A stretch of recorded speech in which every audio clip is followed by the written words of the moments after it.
Welcome to Small, Medium-Sized Enterprise Perspectives, a regular video program where we seek to inform, support, and celebrate the owners and executives, employees, and customers of small and medium-sized enterprises. I'm Drew Harris, Professor of Management at Central Connecticut State University. I'm joined by my co-host, Associate Dean Misra, and today we have as our special guest Liz White from the RJ Media Group here in Meriden, Connecticut.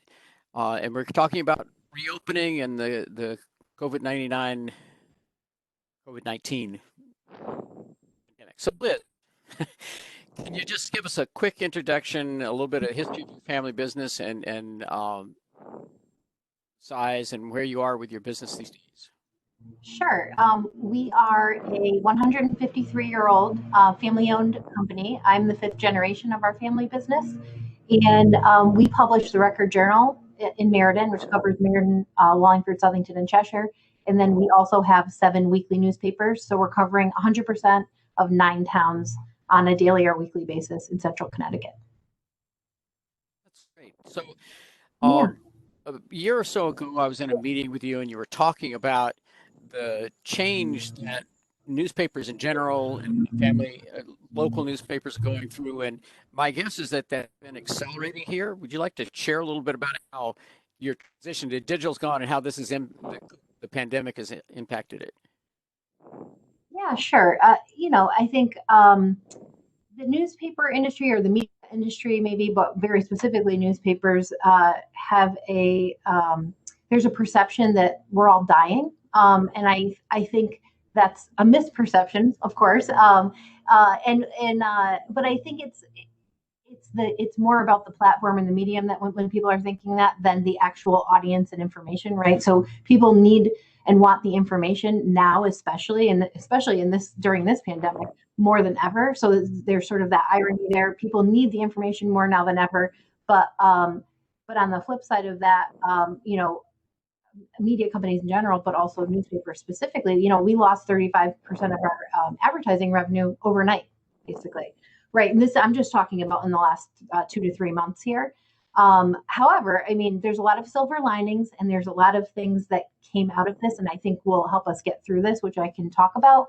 But I think very specifically, what doesn't get the story that doesn't always get told about the industry is how innovative and we all are. And we work together a lot as an industry across the country. Very specifically, I'm involved in the local media association and other newspaper and media associations. And one of the things that our industry does best is lots and lots of idea sharing on what works well and how do we help our local communities and our local businesses through things like this, but just on a regular basis as well.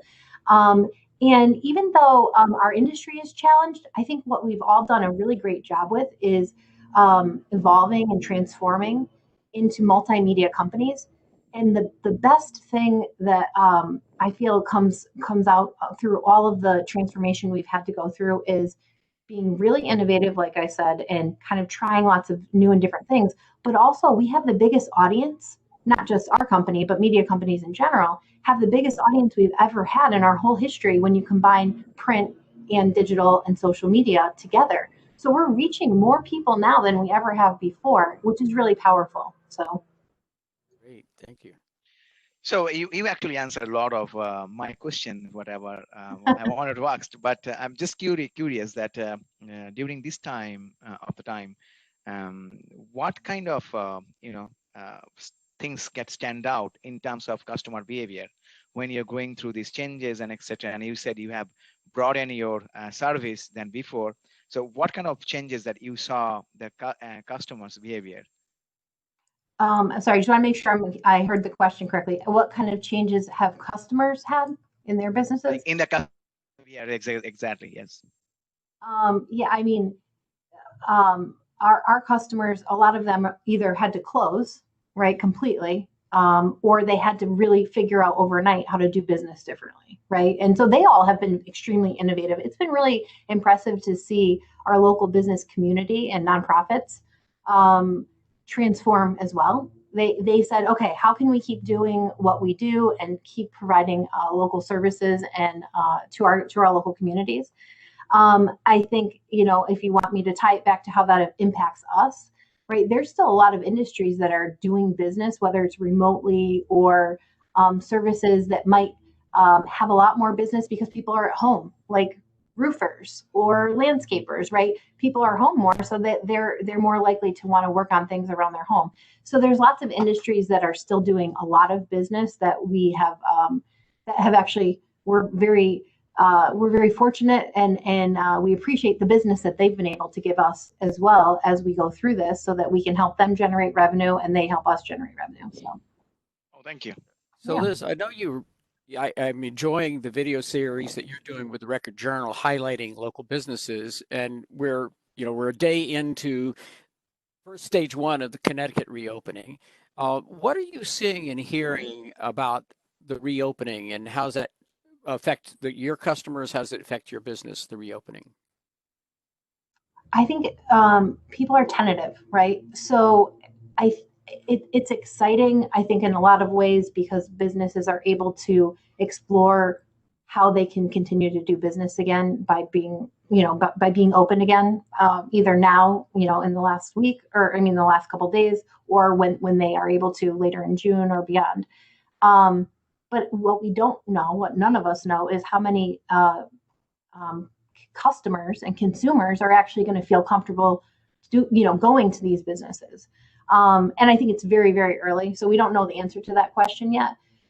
We hope it's a lot, but we also want everybody to be safe, right? So safety and health is the top priority here. So it's kind of this balancing act of making sure everybody feels safe, but also we want the economy to get back and up and running as well, right? Our local businesses are the foundation of our community, part of the foundation, and we want them to make it through this. So we actually had a story today where people are kind of dipping their toe in on outdoor dining and retail and things like that. So I think some people are really excited and encouraged, and some people are still wondering what's going to happen. So we kind of have to take it day by day.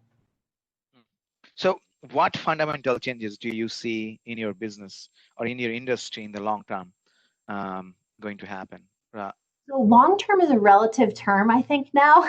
Long term, for sure. For us, probably 10 years ago, long term would be like, oh, let's do a 5-year plan. And then maybe in the last 5 years, we're like, oh, okay, maybe a 1 to 2 year plan. And now all of a sudden, since this happened, we're like, okay, what are we doing tomorrow? So I think it's a lot harder to look longer term to right now, just in the situation that we're in. But I think sort of the fundamental, and to me, this isn't a change as much as really doing what we already do best, and us as a company, but also us as an industry, but doing it faster, right? So being innovative, being transformative, evolving our company to our customers' needs. And when I say our customers, I mean very specifically our readers' needs and our businesses, our advertisers' needs. So the faster we can evolve and adapt based on what they need in any given situation, the better off we are going to be as a company and our long-term success. So really, I think what we have started to do even more now, and what we should continue, we should kind of set up more of an infrastructure to do business this way going forward, is do a lot more listening, right? So not that we don't do that, but I don't think that's part of in general what everybody does every day, not only in our business but in other businesses. If we listen more to our customers, we should be able to adapt faster, and I think that's how we're going to be able to have more success in the long run.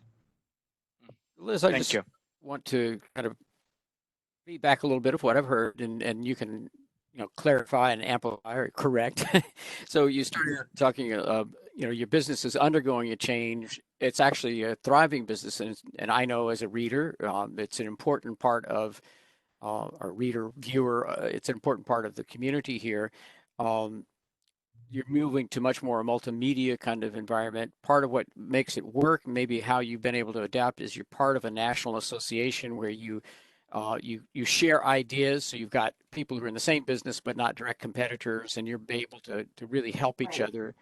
And then you're trying to figure out how to deliver value in the face of a third of your customer base gone, and trying to balance the supporting business, but let's be safe. I guess the question I would add is that the final piece of that is, planning is often looking in the future. What else are you doing, or are there other things you're doing to even crystal ball next month or the fall, or that long term that's now Yeah. counted in months? Um, so maybe can I answer that question with just kind of like thinking about some of the things or sharing some of the things we've done over the last couple months? Because I think that kind of speaks to how we might approach the next few months. Um, and so one of the things that one thing that we already existed before we came into this situation is we have a sort of a company motto, and it's succeed or fail fast. So what does that mean? It means don't be afraid to take risks, try new things, and when you have a success, you stop and you celebrate it. That's a really important point in the succeed or fail fast. We celebrate small and big wins, right? But then when it doesn't work, and fail is kind of a strong word. To us, it's more like that didn't work. Let's either tweak it and try again, or move on to the next idea. But that's sort of the foundation of our company and how we operate now. And then during this time frame, once maybe the first week or two, we said, okay, now let's band together. How are we going to get through this together? And we asked our employees to submit ideas for a company slogan, and for this time frame, and we came up with hashtag RJ United. And that really, and you see it on my I put it up right here. I have it up here every day, so every video conference I'm on, people see it. But and it's in our email signatures, and it's kind of a way for us to get through this together. So that just kind of, in my opinion, is important to share, because it's about our company culture. And I saw you have a question elsewhere on here, and so I'm gonna skip to that for a second. And part of what was important to us in these months here is to not have any layoffs, and so we've been able to do that. We're fortunate that there's unemployment programs and stimulus programs and things like that, very specific, that could help us get through this and help our employees stay whole, and then have our company be able to come out the other side united, right? That RJ United. So to me, that's sort of what will get us through this, and then what will carry us forward as we move on from this pandemic, whenever that happens to be. But some of the things that have come through this brainstorming and creativity were a couple of the things that you had mentioned. But we launched an advertising match program, for example, where we match every dollar that's spent with a free dollar of advertising. We have free business listings. Our newsroom has been doing Zoom, Facebook Live interviews to reach even more people, for example. So like they did one with the governor and the mayor and things like that. But one thing I also want to very specifically touch on is that RJ Shop Local Live that we've been doing with local businesses. And that was really specifically, it's basically Facebook Live interviews with local businesses to drive sales for them right away. And it's all focused on providing a free service to help them through this time, right? And very specifically, call now to see how to make a purchase at this business, and they show their inventory and kind of tell their story.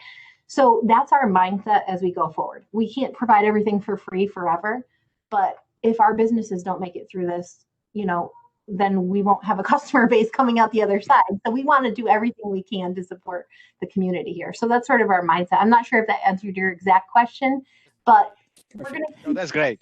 We're going to keep coming up with ideas as things move forward here to address whatever needs as they come up. So Liz, do you have any final recommendation to our viewers? Who are your viewers? That is it a business audience? Are we talking to? Business audience, primarily large, small or medium-sized business audiences are. Yeah, I think it sounds a little cliche, but we are all in this together, right?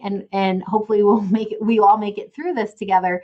And I think the most important thing is to be as creative and innovative as you can. And I think so many of the people listening to this are already doing that. But I think that should just be part of your mindset going forward, because the only way that we're going to be able to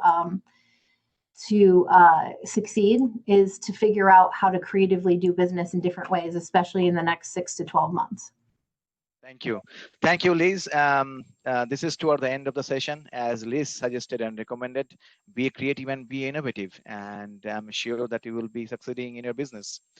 With that, we will be concluding these sessions. Thank you, Liz, and thank you, Dr. Harris, for joining us for this session, joining me this session. And viewers, if you wanted to reach Liz, her address, email ID is below on the screen on your left. If you wanted to reach to me or Dr. Harris, our email address is also left-hand side of the screen. Please feel free to reach to us if you have any question. Thank you very, very much, and thank you listening us. Thanks so much. Thank you.